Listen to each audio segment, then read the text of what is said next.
दुनिया में किसी इतिहास में आपने नहीं देखा होगा कि एक सिंहासन दो भाइयों के बीच 14 साल फुटबॉल की तरह घूमता रहा। क्योंकि एक परंपरा है जो अपने भाइयों का सर काट देती है, पिता को जेल भेज देती है एक टुच्चे से राज्य के लिए, और एक परंपरा हमारे राघव की है जिसमें एक भाई कहता है कि पिता ने कह दिया तो ये चला जंगल, और दूसरा भाई कहता है कि नहीं, ये भैया का शासन है, इस पर मैं बैठ नहीं सकता, इस पर भैया की चरण पादुकाएं रखी जाए।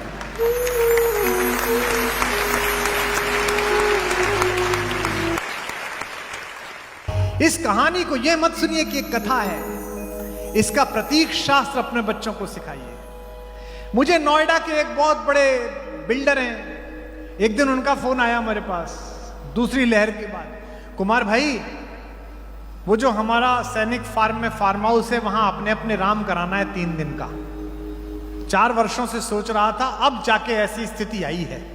तो मुझे लगा बीमार होंगे कुछ घर में परिवार में, मैंने कहा कोई हारी बीमारी नहीं भाई साहब, एक संकट था वो टल गया, अब मैं निश्चिंत हो गया हूं, अब मैं अपने अपने राम सुनूंगा। मैंने कहा क्या? बोले वो बड़े भाई साहब से जो हमारा मुकदमा चल रहा था ना सोनीपत वाली प्रॉपर्टी का, वो मैं जीत गया हूं। भाई से मुकदमा जीतकर भरत और राम के प्रेम की कहानी सुनना चाहते।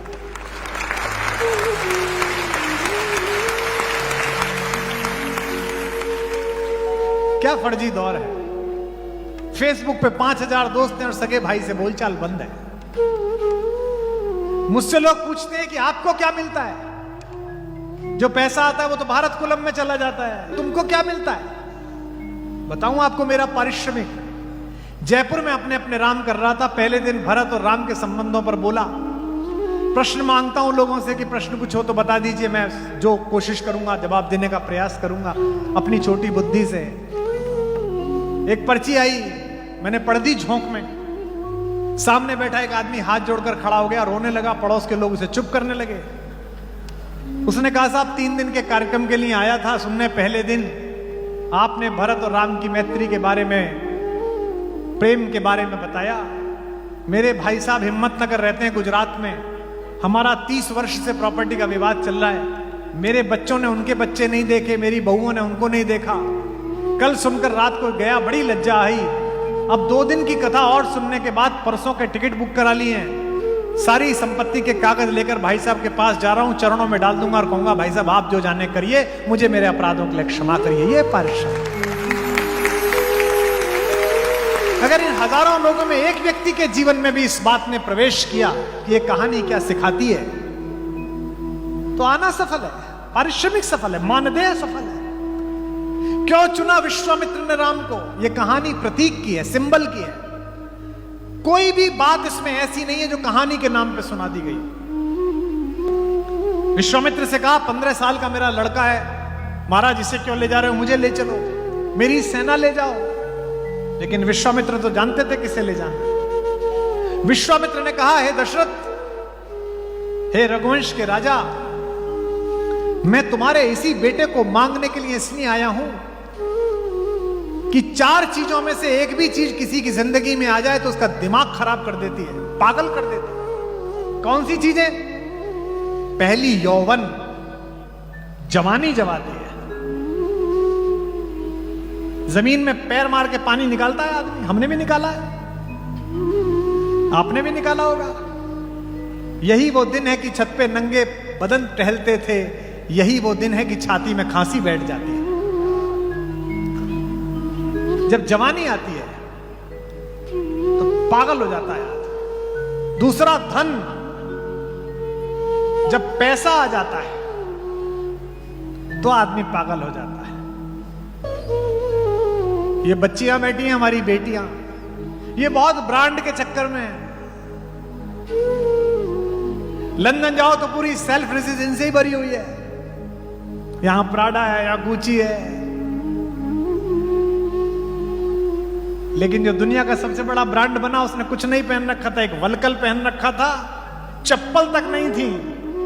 वहीं की लकड़ी तोड़कर बनाया हुआ एक धनुष था, जंगल की लकड़ी से बनाए हुए बाण थे, और जिससे लड़ा उसके पास सब कुछ था। तो दूसरी चीज होती है धन। और तीसरी चीज होती है संपत्ति, वही खानदानी रईस। इसका लोभ नहीं छूटता। हमारे एक मित्र हैं, मुझे एक साधु से मिलाने ले गए। बड़ा सम्मान है साधुओं का, जीवन दे देते हैं लोग बाग, सन्यास ले लेते हैं। मेरी तो हिम्मत अभी तक नहीं हो रही। मन बीच में उमगता है कि छोड़ के चलूं, तो कुछ ना कुछ सामने दिख जाता है, पुत्री की शादी, भारत कुलम, और फिर अचानक रात को जागता हूं कि पता नहीं किस दिन सुबह उठ के कपड़े छोड़ के दूसरे पहन लूं। लेकिन बड़े लोग हैं जो छोड़ देते हैं। तो मैं गया साधु से मिलने, वो बहुत बड़े उद्योगपति थे, अचानक साधु हो गए। 42 मिनट बैठा मैं उनके पास, बताते रहे, कुमार साहब कौन सी गाड़ी यूज करते हैं।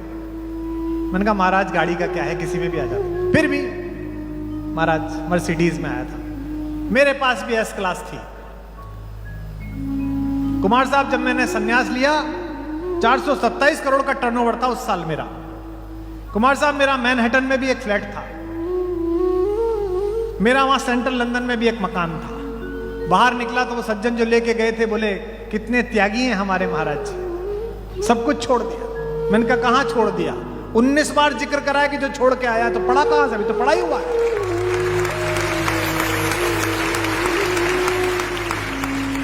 जरा सा काम करते हैं धर्म का, जरा सा दान करते हैं, पहले फेसबुक पे लिखते हैं, देखिए आप। और वो जिसके लिए मैं बैठा हूं, उसके राज्याभिषेक की पहली संध्या में अंधेरे कक्ष में उसके पिता ने बुलाकर कहा कि बेटा एक अनहोनी हो गई है, मैं तेरा अपराधी हूं। रोने लगे दशरथ। आप सबके बच्चे पढ़ने गए होंगे, मेरी भी बेटी पढ़ने गई थी, मैं खुद छोड़ के आया। जब उसे हॉस्टल के गेट पे छोड़ा 7 दिन वहीं रहने के बाद, तो पलट के नहीं देखा मैंने उसे, क्योंकि मैं देख ही नहीं सकता था, मैं रो रहा था। हवाई जहाज में रोता रहा। शुरुआत के छोटे छोटे फंक्शंस में उसकी याद आती रही, सामान्य बच्चे की, जिसके घर त्रैलोक्य का सबसे सुंदर बच्चा पैदा हुआ, 15 वर्ष की आयु में ऐसा हो। उसे जंगल भेजने की बात करी जाए 18 वर्ष की आयु में, तो पिता का कलेजा कैसा फटा होगा। आध्यात्म रामायण में तो दशरथ यहां तक कहते हैं कि तू सर्वोच्च सेनापति है सेनाओं का, चल मैंने कैकेयी को वचन दे दिया, पर तू एक काम कर, मुझे गिरफ्तार करके जेल में डाल दे, इससे मेरा वचन भी पूरा हो जाएगा, और बेटे तू मेरी आंखों के आगे भी है। लक्ष्मण कहते हैं कि पुरुषार्थी बनते हो, कहते हो मैं धर्म की संस्थापना करूंगा, घर में अधर्म हो रहा है, ये क्यों लटकाए घूम रहे हो, धनुष को उठाओ।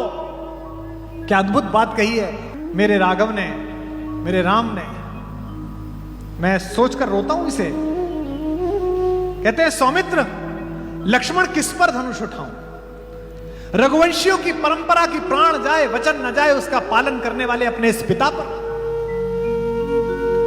और अगली बात राम का चरित्र बताती है, या पाप भी जिसके अस्तित्व की सीमा से बाहर खड़े होकर हाथ जोड़कर पड़ा रहता है, उस अपने नीतिज्ञ छोटे भाई भरत पर बाण उठाऊं, किस पर? आप दुनिया में किसी इतिहास में आपने नहीं देखा होगा कि एक सिंहासन 2 भाइयों के बीच 14 साल फुटबॉल की तरह घूमता रहा। क्योंकि एक परंपरा है जो अपने भाइयों का सर काट देती है, पिता को जेल भेज देती है एक टुच्चे से राज्य के लिए। और एक परंपरा हमारे राघव की है, जिसमें एक भाई कहता है कि पिता ने कह दिया तो ये चला जंगल, और दूसरा भाई कहता है कि नहीं, ये भैया का शासन है, इस पर मैं बैठ नहीं सकता, इस पर भैया की चरण पादुकाएं रखी जाए।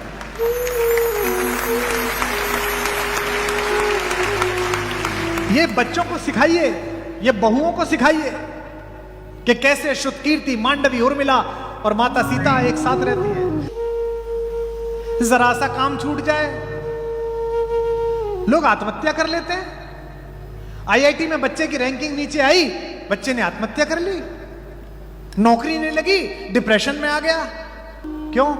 बाकी सब सुना था बेटा, राम कहानी नहीं सुनी थी।